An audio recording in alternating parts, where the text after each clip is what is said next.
Assalamualaikum warahmatullahi wabarakatuh. Pada hari ini kita akan masuk pada bagian kedua. Namanya fokus kita pada kesempatan kali ini adalah masalah penelitian. Jadi setelah kemarin ada pengantar, kita akan masuk ke masalah penelitian. Ini adalah sesuatu yang urgen dalam proses penyusunan proposal penelitian karena tanpa masalah penelitian maka rencana penelitian yang disusun dalam sebuah proposal penelitian kemungkinan akan gagal, tidak bisa dilanjutkan ke tahap penelitian.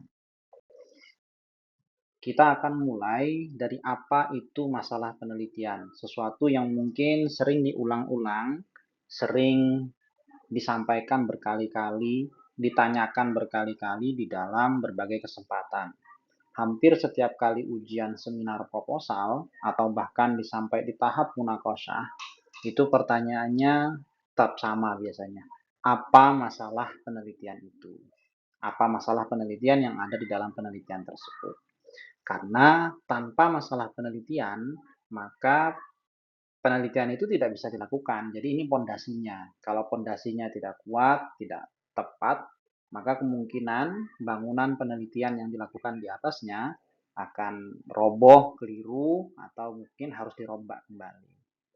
Jadi kalau teman-teman mengingat di metodologi penelitian, itu masalah penelitian itu disebut sebagai sebuah kondisi di mana terjadi kesenjangan antara dua hal. Ya, jadi kesenjangan itu harus dua hal, nggak bisa kesenjangan satu hal. Tapi bisa lebih dari dua atau lebih dari itu ya. Jadi minimal dua, kesenjangan antara teori dengan fakta atau kesenjangan antara harapan dengan kenyataan atau ada juga kesenjangan antara rencana dan pelaksanaan atau yang terakhir nih, kesenjangan antara umum yang terjadi dengan sebuah kasus. Jadi itu tuh pokok dari masalah penelitian. Jadi teman-teman pada saat menyusun latar belakang penelitian, ya di dalamnya itu harus ada masalah penelitiannya. Jadi umpamanya teman-teman menyusun 4 halaman latar belakang masalah atau latar belakang penelitian. Ya di dalamnya di salah satu bagiannya harus ada masalah penelitian itu. Jadi teman-teman pokoknya menyampaikan dulu entah teorinya dulu seperti apa, lalu kemudian faktanya yang ditemukan di lapangan, pokoknya teorinya A tapi faktanya B. Nah, itu muncul perbedaan antara teori dengan fakta. Maka kalau mau mengambil kesenjangan antara teori dengan fakta, teman-teman harus cari teorinya dulu. Atau pokoknya faktanya dulu lah, nggak apa-apa, bisa dibalik ya. Jadi faktanya apa, terus teori apa yang bertentangan dengan fakta tersebut. Jadi contohnya begini ya. Secara teori, kalau sebuah organisasi itu menjalankan proses uh, manajemen dengan baik, maka organisasi itu akan sehat. Umpamanya ya. Jadi umpamanya proses manajemen itu kan ada perencanaan, pengorganisasian, lalu kemudian pelaksanaan dan evaluasi. Teorinya kan itu. Nah, di lapangan ternyata beda. Jadi tidak sesuai dengan teori tersebut. Awalnya bisa jadi langsung perencanaan, tidak ada pengorganisasian, langsung pelaksanaan. Atau ada perencanaan, ada pengorganisasian, ada pelaksanaan, tapi tidak ada evaluasinya. Nah, itu kan beda. Kesenjangan antara teori dengan fakta. Jadi teorinya proses organisasi itu 4, tapi ternyata di lapangan teman-teman menemukan ya, di sebuah organisasi ternyata ada satu proses itu yang tidak dilakukan. Kesenjangan antara teori dengan fakta. Jadi apa faktanya, apa teorinya, terus dibandingkan. Itu satu, kesenjangan antara teori dengan fakta. Dua, kesenjangan antara harapan dengan kenyataan. Jadi, untuk menemukan model ini, maka teman-teman harus bertanya dulu kepada mereka yang melakukan, mereka yang hidup, tinggal, atau mereka yang menjadi pelaku dari sebuah aktivitas. apa harapannya, tapi ternyata kemudian kenyataannya beda dengan harapan tersebut. Umpamanya ada satu masjid, ya, mereka eh, membuat program kegiatan dengan harapan nanti anak-anak yang mengikuti kegiatan tersebut bisa lebih baik cara beribadahnya. Itu harapannya. Tapi pada saat kegiatan itu dilaksanakan, kok hasilnya tidak sesuai dengan apa yang diharapkan tersebut. Namanya dari 10 orang yang mengikuti kegiatan tersebut, ternyata nggak ada satupun yang kemudian berubah. Nah, itu kan berbeda antara harapan dengan kenyataan. Maka perlu diteliti kenapa kegiatan yang sudah dilakukan itu tidak bisa mengubah anak-anak tersebut, umpamanya. Jadi ada beda antara harapan dengan kenyataannya. Atau yang ketiga ya, beda ada kesenjangan antara rencana dengan pelaksanaan. Nah, jadi perencanaannya kegiatan ini 10 hari, tapi dalam pelaksanaannya kok molor sampai 20 hari. Nah, itu beda antara rencana dengan pelaksanaan. Atau bisa lebih cepat umpamanya. Direncanakan 10 hari, tapi 5 hari udah selesai. Nah, itu kan bisa diteliti apakah efektif sekali kegiatan itu perencanaannya atau ada sesuatu yang lain sehingga perlu diteliti kenapa bisa terjadi seperti itu. Atau yang keempat, umum terjadi dengan kasus. Jadi kesenjangan antara sesuatu yang umum terjadi dengan sebuah kasus yang berbeda. Kalau biasanya saya mencontohkan umumnya api itu panas, tapi kemudian ada api yang dingin. Nah, itu kan kasus tuh. Umum terjadi dengan kasus namanya. Atau contoh yang lain yang dalam kehidupan real sehari-hari dalam proses manajemen umpamanya. Umumnya struktur organisasi itu kan ada ketua, ada wakil, sekretaris, bendahara. Umumnya begitu. Lalu ada organisasi yang hanya ada ketuanya dan ada bendaharanya toh. Tidak ada wakil, tidak ada sekretaris. Nah, kan nggak umum itu kasus tuh. Bukan karena tidak ada orang, tapi karena memang strukturnya begitu. Jadi ketua itu merangkap wakil, merangkap sekretaris gitu. Lalu kemudian hanya ada bendahara. Di bawahnya baru kemudian ada seksi-seksi.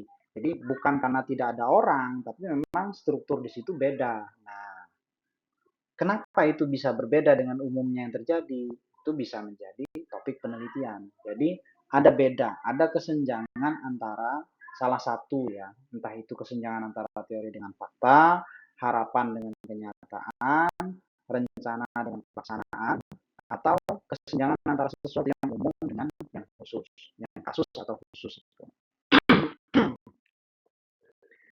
Tapi bisa juga selain kesenjangan itu ada masalah penelitian yang berasal dari sesuatu yang baru dan belum teruji. Jadi masalah penelitian yang berasal dari sesuatu yang memang baru dikembangkan oleh orang lain. Tapi agak jarang di zaman sekarang mungkin sulit lah sudah kita menemukan sesuatu yang baru yang belum teruji. Tapi bisa jadi ya memungkinkan mungkin biasanya umpamanya begini, ada model bimbingan haji umroh yang dalam pelaksanaannya menggunakan kacamata VR. Teman-teman mungkin mencari itu, bisa cari browsing di internet penggunaan kacamata virtual reality untuk bimbingan haji dan umroh. Tapi kan belum diuji apakah itu efektif atau tidak digunakan dalam proses bimbingan haji umroh. Nah, itu bisa menjadi sesuatu yang topik penelitian yang bisa didalami oleh teman-teman. Oke, itu masalah penelitiannya. Jadi temukan agar teman-teman nanti bisa mengembangkan proposal penelitian dengan baik. Bagaimana merumuskan masalah itu? Nah, untuk merumuskan sebuah masalah, maka harus dimulai dari survei. Jadi nggak bisa merumuskan masalah itu dengan hanya berangan-angan, menghayal gitu. Harus survei. Nah, kebetulan ini kan posisi teman-teman berada di lokasi, maka surveinya bisa dilakukan sehari-hari itu. Satu survei, melihat teman-teman mungkin sudah 3 minggu kan sekarang di lokasi PPL. Nah, pasti sudah banyak menemukan berbagai masalah-masalah yang bisa diidentifikasi untuk menjadi topik penelitian. Setelah survei, lalu lanjut ke tahap inventarisasi masalah. mencatat. Jadi dicatat masalah apa saja yang sudah ditemukan. Ada masalah A, masalah B, masalah C, masalah D, dan seterusnya. Ada masalah terkait keuangan, masalah ketertiban, masalah terkait dengan organisasi, administrasi, dan lain sebagainya. Setelah ketemu, namanya ketemu 10 masalah. Dari 10 masuk ke tahap kedua, memetakan masalah. Nah, dari 10 masalah yang sudah ditemukan, dikumpulkan atau dikumpulkan mana yang hampir sama atau mirip masalahnya. Makanya dari 10 itu setelah dipetakan, ketemu menjadi ada 3 kelompok. Satu masalah administrasi, 2 masalah SDM, 3 masalah apalagi administrasi, SDM, mungkin ada masalah terkait dengan infrastruktur, bangunan, fasilitas. Nah, sudah ketemu tuh memetakan masalah. Jadi dari 10 ketemu ada 3 masalah, 3 topik utama. Dari 3 tersebut kita tentukan. Dari 3 itu jangan diambil semua, ambil salah satu saja. Nanti teman-teman nggak cukup waktu kalau terlalu luas. Tentukan masalah yang mau didalami yang mana. Awalnya masalah yang paling menarik ini adalah terkait dengan SDM-nya. Maka fokuslah di situ. Setelah ketemu masalahnya, baru kemudian mencari teori yang relevan. Teman-teman kemudian karena ini mau fokus di masalah SDM, maka carilah teori yang berkaitan dengan SDM tersebut. Baca artikel jurnal, baca buku, survei, dan lain sebagainya. Tanya AI boleh lah untuk mengembangkan mengembangkan topik yang sudah ditentukan tersebut. Teori yang terkait dengan itu apa? Bisa kan? Nah, kalau sudah ketemu teorinya, ada masalahnya, baru kemudian merumuskan masalah menjadi sebuah rumusan masalah. Oke. Di mana masalah penelitian itu letaknya? Nah, dalam penelitian dakwah, masalah penelitian itu bisa ada di dai, bisa ada di media, ada di materi, ada di metode, ada di makunya, atau ada di dampak dari aktivitas dakwah tersebut. Ini salah satu, jangan semua. Ya. Jadi nanti teman-teman, jangan semua, tapi ingat pada pengantar di awal, fokus di manajemen. Jadi kalau terkait dengan media, manajemen medianya. Kalau di materi, manajemen materinya. Kalau di metode, bagaimana metode itu dikelola. Silakan. Ya, masalahnya ada di situ.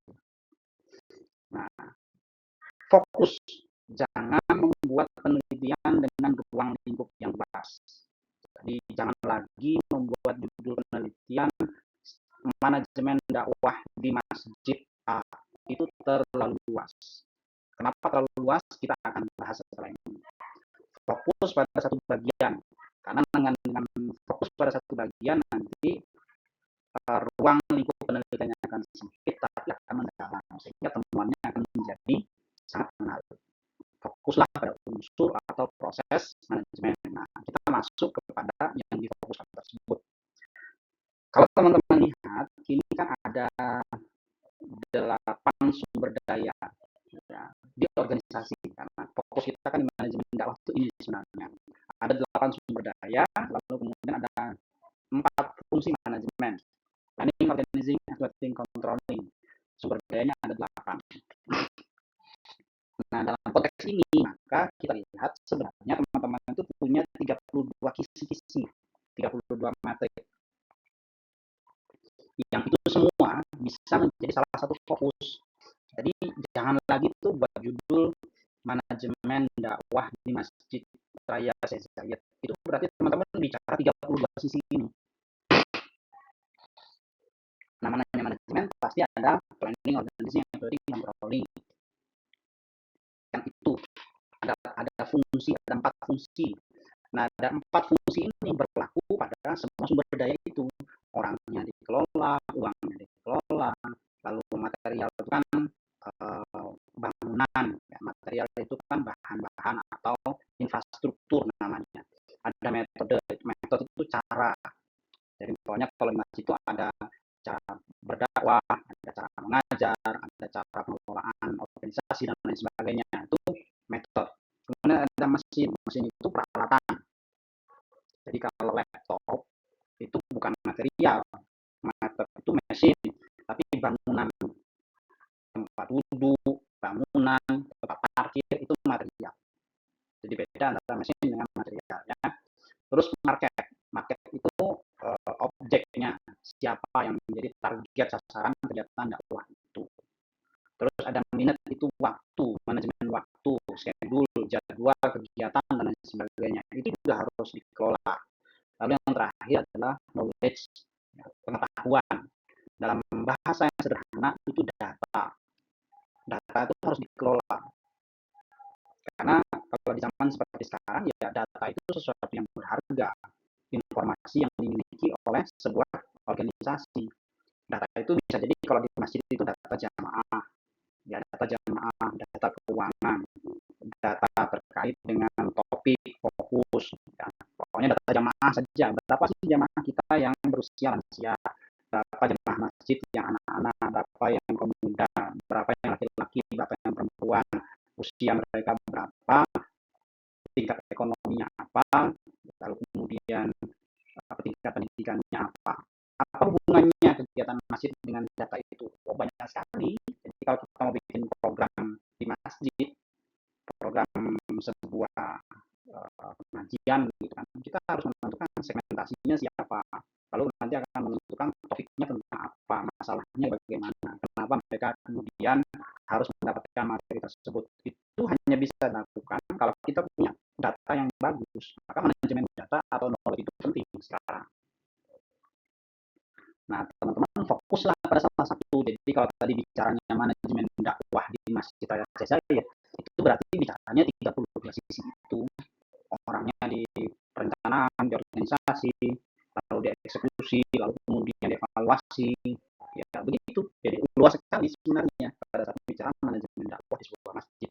Maka difokuskan bahwanya manajemen perencanaan keuangan, perencanaan SDM di masjid, gitu. Itu kan lebih sempit. Karena lebih sempit nanti fokusnya bisa lebih mudah dan kajiannya akan lebih mendalam. Jadi jangan terlalu luas. Oke, kita masuk ke rumusan masalah. Apa itu rumusan masalah? Rumusan masalah itu pertanyaan penelitian yang disusun sebagai fokus utama. Jadi bentuknya adalah pertanyaan, kalimat tanya. Jadi bukan kalimat deskripsi, bukan kalimat pernyataan, tapi pertanyaan. Jadi harus ada kata kunci, kata tanyanya.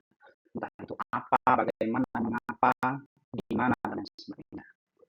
Nah, jumlah rumusan masalah itu menentukan tujuan penelitian. Jadi ini kan nyambung ya. Kalau rumusan masalahnya dua, tujuan penelitiannya dua, nanti data yang dihasilkan dua, kesimpulannya juga dua. Jadi harus linear. Jangan kemudian sering nih teman-teman rumusan masalah tiga, kesimpulan dua. Terus satunya kemana? Itu kan berarti satu belum terjawab. Karena rumusan masalah itu harus dijawab lewat pengumpulan data, dijawab dengan analisis, dan sampai jadi kesimpulan. Lalu rumusan masalah itu juga nanti menentukan metodologi penelitian yang akan digunakan. Jadi kalau rumusannya itu akan mengukur, ya mau tidak mau nanti pakai kuanti. Kalau rumusan masalahnya deskriptif, ya pasti kuali. Ataupun kalau kuantitatif deskriptif. Gitu. Nah, rumusan masalah harus dijawab dengan kesimpulan. Itu tadi sudah saya singgung bahwa ya, kalau rumusan masalahnya tiga, kesimpulannya harus tiga.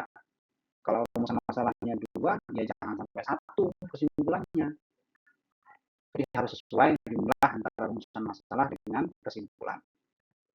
Nah, jenis rumusan masalah bisa jadi ada deskriptif, membandingkan, ada mencari hubungan. Timpalnya masalah yang mendeskripsikan itu seberapa besar minat calon jemaah mengikuti bimbingan Allah. Itu walaupun kuantitatif tapi deskriptif nanti karena dia hanya menyampaikan besarannya sekian. Strategi marketing yang dilakukan di umroh dengan memanfaatkan AI. Bisa juga dia mendeskripsikan strategi marketingnya begini dan seterusnya.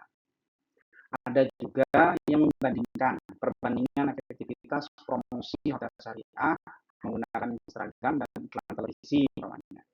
Jadi dibandingkan mana yang lebih efektif pakai Instagram atau pakai iklan di televisi, atau mencari hubungan antara dua hal, korelasi antara kualitas bimbingan umroh dengan fasilitas perjalanan dengan kepuasan jamaah umroh. Jadi kita akan mencari apakah ada hubungannya.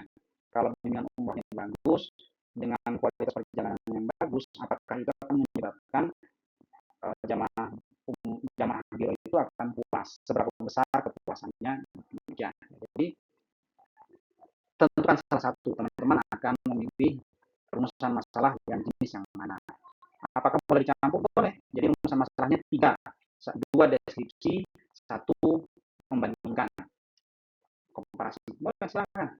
Jadi itu nanti akan menentukan model metodologi yang akan digunakan di dalam proses pengambilan dan pengelolaan data nantinya. Demikian yang saya sampaikan, mudah-mudahan bermanfaat. Silakan dilanjutkan. Berdasarkan ini, maka teman-teman harus mulai menentukan masalah apa yang akan digunakan sebagai topik penelitian berdasarkan kondisi di mana teman-teman sedang melaksanakan PPS saat ini.